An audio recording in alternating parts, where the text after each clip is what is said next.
I hope you are safe in your homes and studying well. Now, our next topic is present continuous tense.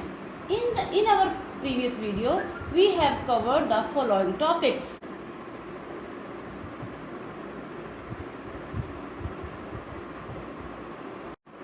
Now, coming to the topic, our today's topic is present continuous tense.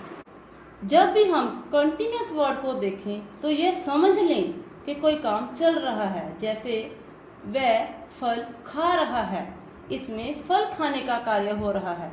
अब हम इसकी identity देख लेते हैं।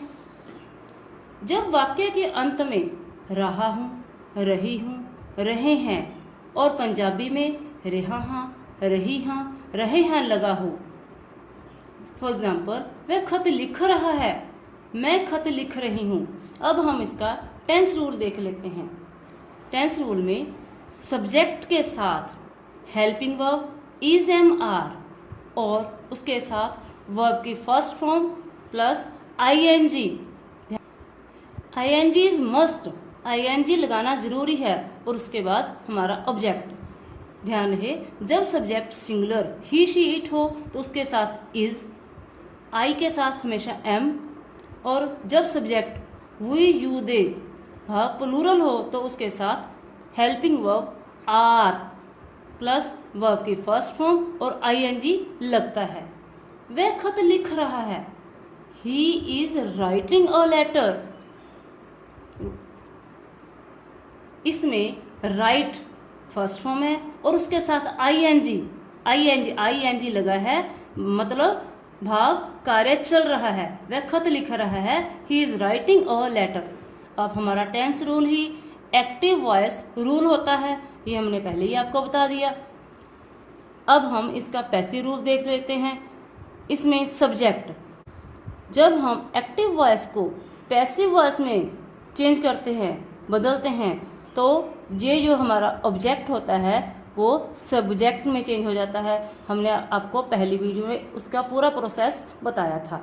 फिर उसके साथ helping verb is am are, जो यहाँ पे हमने बताए हैं वो is am are plus ING ने, जो यहाँ पे आईएनजी लगा है वो पैसिव वॉइस में बीइंग के रूप में आता है, बीइंग लगेगा, प्लस वर्ब की थर्ड फॉर्म बाय, और ये जो हमारा सब्जेक्ट है वो ऑब्जेक्ट बन जाएगा, ऑब्जेक्ट में कन्वर्ट हो जाएगा। फॉर एग्जाम्पल, हमने यहाँ पे एग्जाम्पल लिखी है, वह खत लिख रहा है, he is writing a letter. यहाँ पे भी he is writing a letter, तो अ लेटर हमारा इस समय ऑब्जेक्ट है, तो इसने पैसिव वॉइस बनते समय अ लेटर ने हमारे सब्जेक्ट में बदल जाएगा, अ लेटर।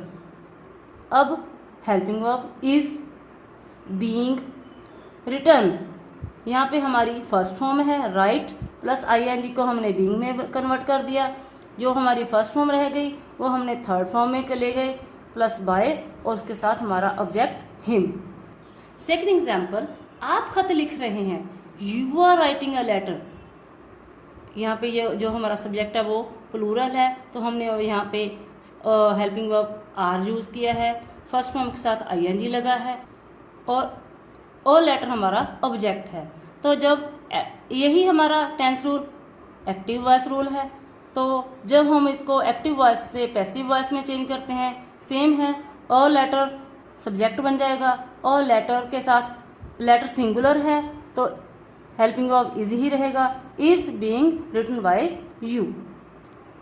पहले इन एग्जाम्पलों में हमने अफर्मेटिव भाव पॉजिटिव एग्जाम्पल को डिस्कस किया था। अब हम नेगेटिव एग्जाम्पल डिस्कस करते हैं।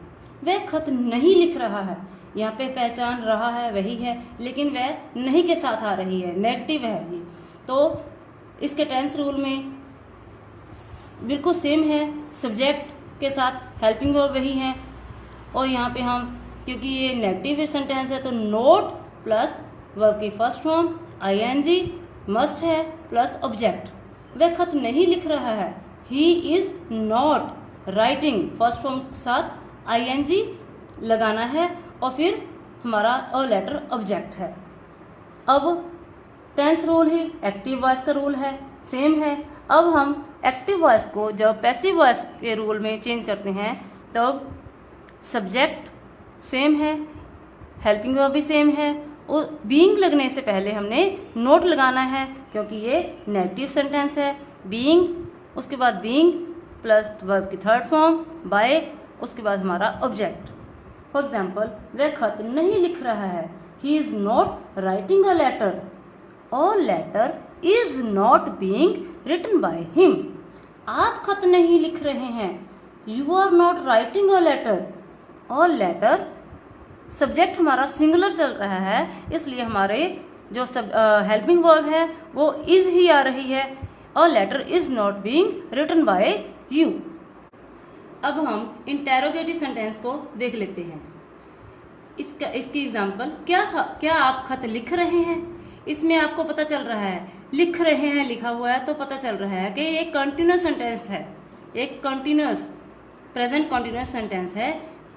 और क्या लगा हुआ है आगे तो इसमें एक क्वेश्चन भी पूछा गया है। अब हम इसका टेंस रूल देखते हैं। टेंस रूल में हेल्पिंग वर्ब सब्जेक्ट से आगे लगाएंगे। Is am are plus subject plus verb के फर्स्ट फॉर्म प्लस आईएनजी, जो कि मस्ट है क्योंकि ये कंटिन्यूस टेंस है, प्लस ऑब्जेक्ट और उसके पीछे ये क्वेश्चन मार्क लगेगा। अब आपको पता चल ही गया होगा कि हमने हेल्पिंग वर्ब सब्जेक्ट के पहले क्यों रखे हैं। मैं दोबारा से बता देती हूँ। अगर कोई क्वेश्चन पूछा गया हो किसी भी टेंस में तो हेल्पिंग वर्ब हमेशा सब्जेक्ट से आगे ही लगते हैं। फॉर एग्जाम्पल, क्या आप खत लिख रहे हैं। Are you writing a letter. क्या वह खत लिख रहा है। Is he writing a letter. अब जो हमारा टेंस रूल है हमने पहले ही बताया है, वो हमारा एक्टिव वॉइस रूल होता है। अब जब एक्टिव वॉइस ने पैसिव वॉइस में चेंज होना है तभी हेल्पिंग वर्ब्स ने सब्जेक्ट के आगे ही लगना है। फिर बीइंग वर्ब की थर्ड फॉर्म ही लगनी है प्लस बाय, फिर देन ऑब्जेक्ट के बाद ये क्वेश्चन मार्क जरूरी है। Is he writing a letter. और लेटर हमारा यहाँ पे ऑब्जेक्ट है। इज आगे हेल्पिंग वर्ब लगा है तो क्योंकि ये लेटर सिंगुलर है तो हेल्पिंग वर्ब इज ही आएगा। इज और letter being written by him. Are you writing a letter. और लेटर फिर सिंगुलर है तो यहाँ पे है हमारा हेल्पिंग वर्ब आर है, लेकिन यहाँ पे जो हमारा ऑब्जेक्ट है जिसने पैसिव वॉइस में सब्जेक्ट बनना है सिंगुलर है तो हमारा हेल्पिंग वर्ब इज और letter being written by you, पीछे क्वेश्चन मार्क। अब हम इंटेरोगेटिव नेगेटिव सेंटेंस को डिस्कस करते हैं। क्या वह खत नहीं लिख रहा है। यहाँ पे रहा है लगा है तो आप पहचान ही गए होंगे कि ये हमारा प्रेजेंट कंटिन्यूअस टेंस ही चल रहा है, लेकिन क्वेश्चन पूछकर लेकिन एक नावाचक क्वेश्चन पूछकर चल रहा है। अब इसका टेंस रूल देखते हैं। इज एम आर सब्जेक्ट के पहले ही लगेगा क्योंकि इसमें एक क्वेश्चन पूछा गया है।